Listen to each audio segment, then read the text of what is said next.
Good morning, I'm Whitney Hoskins, and welcome to this week's edition of Campus Conversation. According to the Education Research Center, nearly 21% of college women are married. Today we sit down with married College of Charleston student Michelle Gibson to find out what it's like to be a student and a wife. How old were you when you got married? 21. Did you put off school to pursue getting married? Yeah, I stopped for 2 years and then now I've just started back to finish a 4-year degree. What did your parents think about your decision to get married? They were actually okay with it. They both got married halfway through college.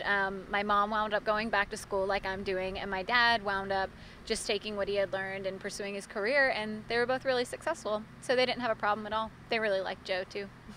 Did you receive any criticism from your peers when you decided to get married? I don't think so. Not really criticism. I think a lot of people didn't really understand why I would choose to get married. A lot of my peers, I think, just wanted to get in and get out of college, but I think most people really supported me. Do you feel that your professors treat you differently now because you're a married student?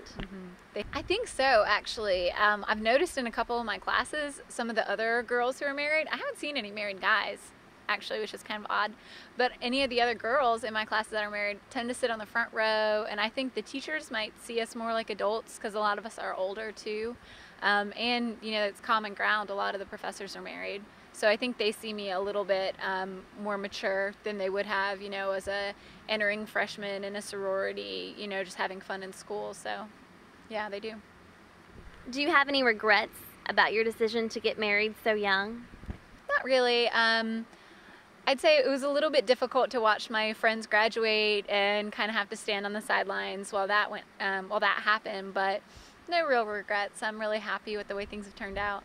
What advice would you give another student in college now who wants to get married? I would say go for it. If you love the person and you think the time's right, then just go for it. You can always go back to school if that's what you want to do. I really don't think it stopped me from any kind of education, so I think you should just pursue what you love. Thank you for joining us this week, Michelle. It was a pleasure to have you on the show. Now, nearly 14% of college students like Michelle are pursuing marriage. If you are interested in finding out more information about married college life, visit Counseling Services. That wraps up this week's edition of Campus Conversation. Thanks for joining us. We'll see you next week. For Cougar Television, I'm Whitney Hoskins.